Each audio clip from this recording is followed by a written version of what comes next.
Hello and welcome to Intelligence Squared with me, Justin Webb. I'm delighted to say we have a special guest, a really special guest on this edition, which is being recorded on the 24th of February in central London. Bernie Sanders, Senator Bernie Sanders joins me. Senator Sanders began his political career in 1981. He was the mayor of Burlington, Vermont. So it's a long career. It's a career that has, of course, encompassed twice standing for the Democratic Party presidential nomination in 2016 and 2020. It is my humble opinion that if he had won it in 2016, he would also have won the presidency, and I think our recent history would have been very, very different, but we might get to that. He is also, of course, not entirely a member of the Democratic Party. In fact, he is not a member of the Democratic Party. He sits as an independent. He's the longest serving independent, not just in the Senate, but ever in the history of Congress in the United States. He has written a book, and this is it. That is its title. It's Okay to Be Angry About Capitalism. And it's a book about his wider beliefs, but it's also a book that touches on some of those runs for the presidency that I have mentioned. So, Senator Sanders, without further ado, hello. Thank you for talking to us. Well, thank you very much for inviting me. Can I, before we get to the wider issues, we have Ukraine so much on our minds at the moment, and in a way, particularly in Europe, I think much more than in the United States. Do you have a sense of how that war ends? I simply hope it ends as soon as it possibly can. You know, Justin, it is an unspeakable tragedy. You know, I think many of us, certainly Europeans, never expected that we'd see a war like this in Europe, the worst since World War II. And it was a war that could have been avoided. I was involved a little bit in those discussions. Putin had concerns. They could have been addressed, but he chose another path. So all I can say is, I think we cannot allow Putin's aggression to go uncontrolled. He has to be responded to. And I hope, I hope that it ends as quickly as possible. And I hope that the Russian people stand up and understand how terrible this is, not only for them, but for the whole world. There is a real sense on the British left that they are torn, actually, about whether or not the war was provoked by NATO, but also they are torn about the extent to which it is right to back Ukraine in all of Ukraine's war aims. Do you have that? Is there that sense on the American left as well? There is, but I think in this one, really, as somebody who has opposed so many wars of the United States, you're looking at somebody who voted against the military budget.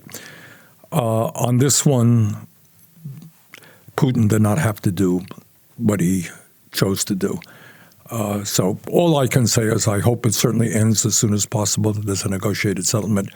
But I think we cannot allow Putin to run roughshod over an independent country. Right, and that does mean supplying the weapons that the Ukrainians say they need. Yes. Let's turn to other matters. One of the things that I found fascinating about your book, it reminded me of how close you came to the nomination, not only the most recent one, but actually potentially back in 2016 when you were running principally against Hillary Clinton. Is that a fair thing to say, that you were close? It is. Look, when we started that campaign, Justin, we were at something like 5% in the polls, and nobody took us very seriously. Nobody thought that a candidate with my politics would go very far. But we ended up winning state after state and millions of votes, and really threw the political establishment into a state of shock.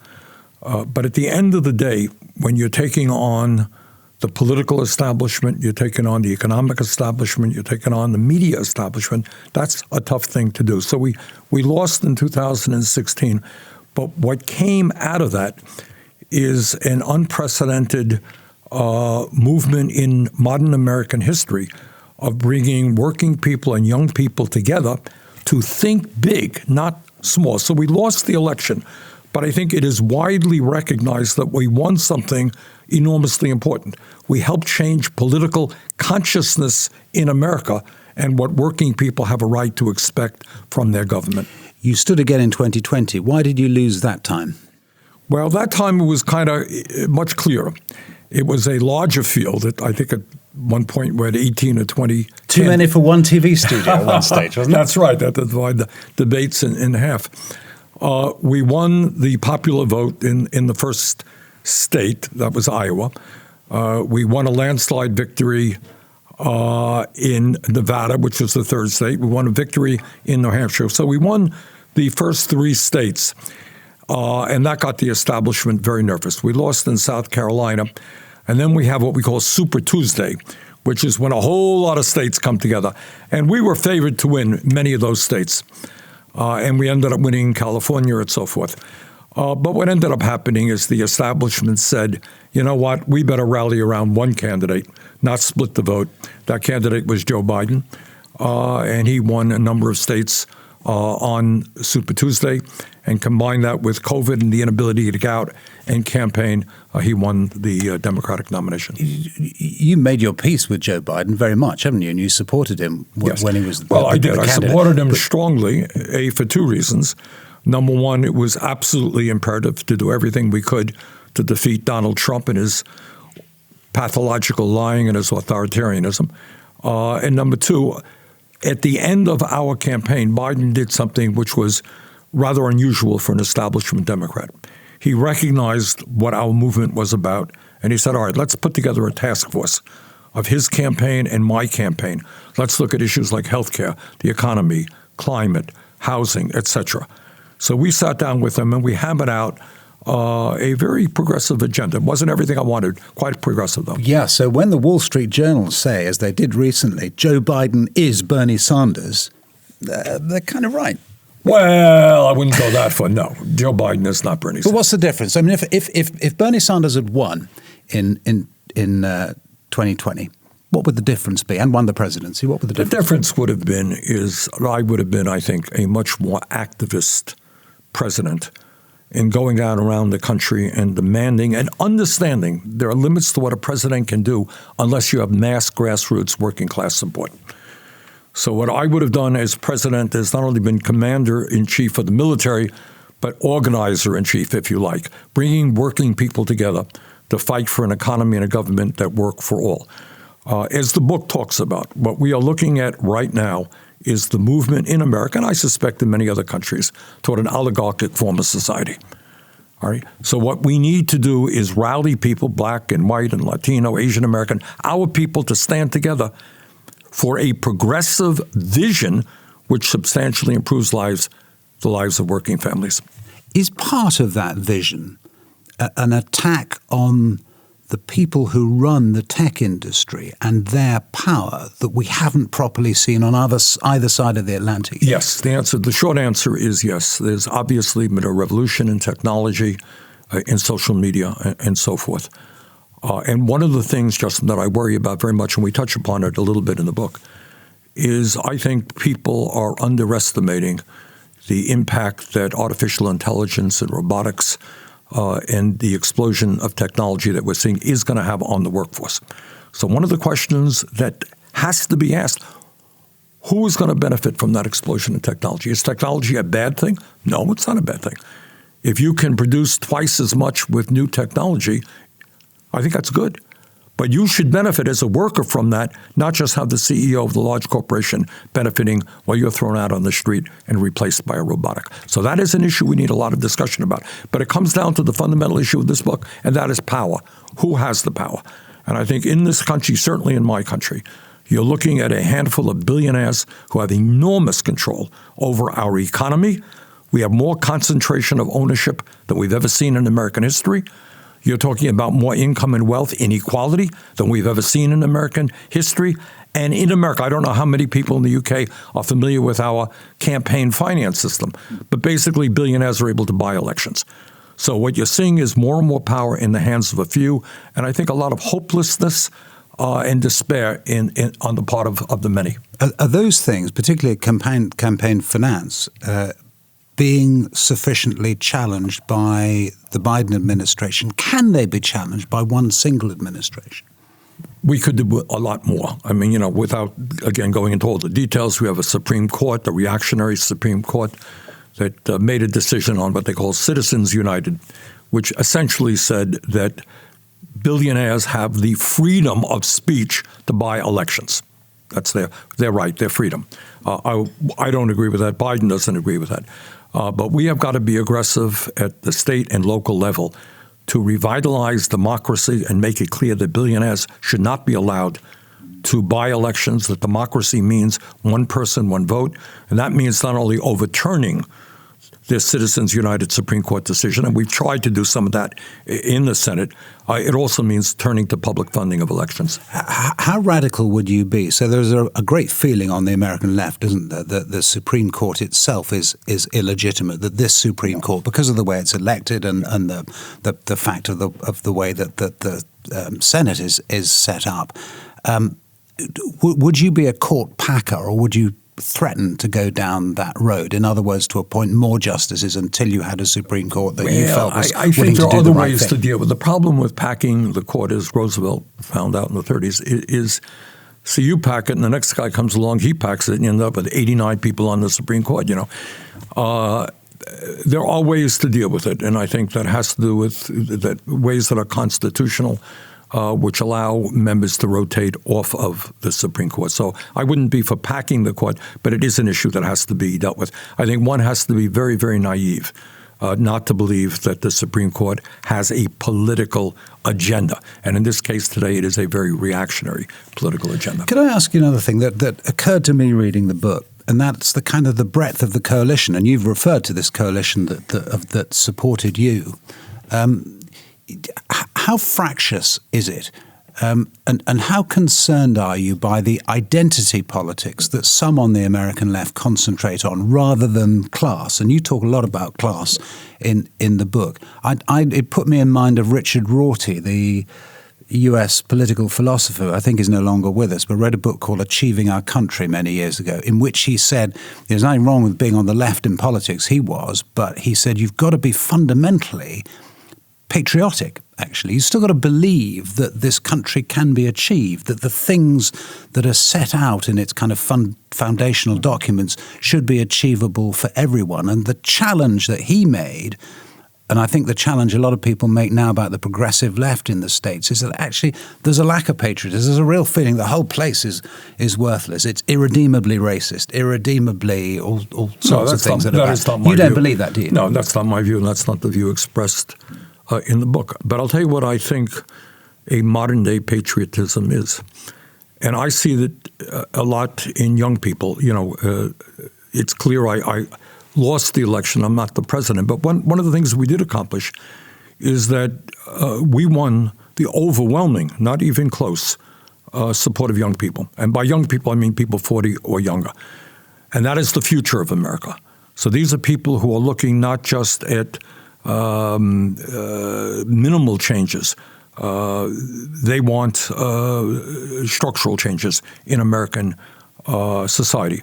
So I think the new patriotism, and you see this in young people want to roll up their sleeves and get involved in transforming our energy system and having America lead the world in saving the planet. And we are working, we work very hard, and we'll continue to work very hard on creating green jobs and a Green New Deal, where we can create millions of good-paying jobs, energizing, making our nation more energy efficient and moving radically to sustainable energy. We have a major crisis in healthcare. We want young people to get involved, to be doctors and nurses and psychologists. We desperately need them. We need more teachers in American society. Our infrastructure is in deep trouble. We need more sheet metal workers and carpenters and plumbers. There's an enormous amount of work to be done. And the patriotism of the moment is working together to rebuild America. But I'm fascinated by that answer, because you mentioned there practical things. and actually things that are very relevant in class-based politics. What you don't mention there is the kind of identity stuff. For instance, with critical race theory, this idea that actually there are power structures, particularly to do with race, but actually in other areas as well, where you have to acknowledge first that, for instance, to be whiteness is now an issue for some on the American left. The idea that there are structures from which you as an individual, however decently you behave, can't escape. You don't stress that. No, I don't accept that. Look, my experience has been, and I've seen it in the trade union movement, I've seen it in the youth movement, people can stand together, whether you're black and white and Latino or Asian American, no matter what you may be. If we have an agenda that speaks to the needs of all people, I believe we can work together and accomplish that. But it's your character that matters then, not the color of your skin. Absolutely. No. When we talk about building a working class in America and a working class movement, to a significant degree, it is a movement of people of color. Because if we raise the minimum wage to a living wage, which I'm fighting to do, it will impact black and brown people even more than white people, although millions of white people will benefit. But the bottom line is, I think what we need and cannot allow us to be divided. We need an agenda that speaks to all. Our healthcare system in the United States, I know you have problems with the NHS, underfunded. It has its stresses. We have a system which spends twice as much per capita as you do, and we got 85 million people who are uninsured. They have no insurance at all. Over 60,000 people a year die because they don't get to a doctor on time. We want to unite the American people to say that healthcare is a human right. We pay the highest prices in the world for prescription drugs. Our child care system is a total disaster. Kids leaving school, $50,000, $100,000 in debt. You go to medical school, do you know how much you leave school in debt in America? Do you know how much? Staggering sum. $400,000, $500,000 in debt. And we don't have enough doctors. We don't have enough nurses. Yeah. So what I want to see us do, and what I believe we are beginning to accomplish, bring our people together around an agenda that works for all and have the guts to stand up to the corporate elite and the big money interests who today have the power. But do you have the guts? Do you have the power, though? I mean, do you write in the book and remind us in the book about certainly your first campaign for the presidency, for the nomination, where you're raising small sums from a lot of people? Is that the future of someone, whether it's you or whether it's someone in the future, who comes into office with that agenda? Is that how it's got to be done, and can it be done? Well, and let me answer it in two ways. Number one, long term, we should have public funding of elections. People should not have to hustle to spend their lives raising money. Number two, what I am very proud of is that as a result of our campaign, and people said, wow, you can really run a credible campaign on small dollar donations, many candidates for Congress and the Senate started to do that, became less dependent on big money interests. So right now, and this is to me a note of real optimism, we have more underlying strong progressives in the U.S. House of Representatives than any time in the modern history of this country. Young people, often people of color, stood up, got elected, and they're doing a great job in the House. Do you have a sense of what you're supporting President Biden, and I think you expect that he will stand again, and we all expect that he will stand again. If the Republicans this time round choose a younger person, perhaps Ron DeSantis, perhaps someone else, does that affect the equation, do you think, when it comes to the Democrats' choice? No, I don't think so. I think if Biden chooses to run, he will be the nominee. I think we should not, Trump is nobody. He's a little bit crazy, or maybe very crazy, but he's not stupid. But I don't think he is their strongest candidate. I think it's possible DeSantis, somebody else, could be a stronger candidate because they are not carrying the incredible baggage that Trump is carrying.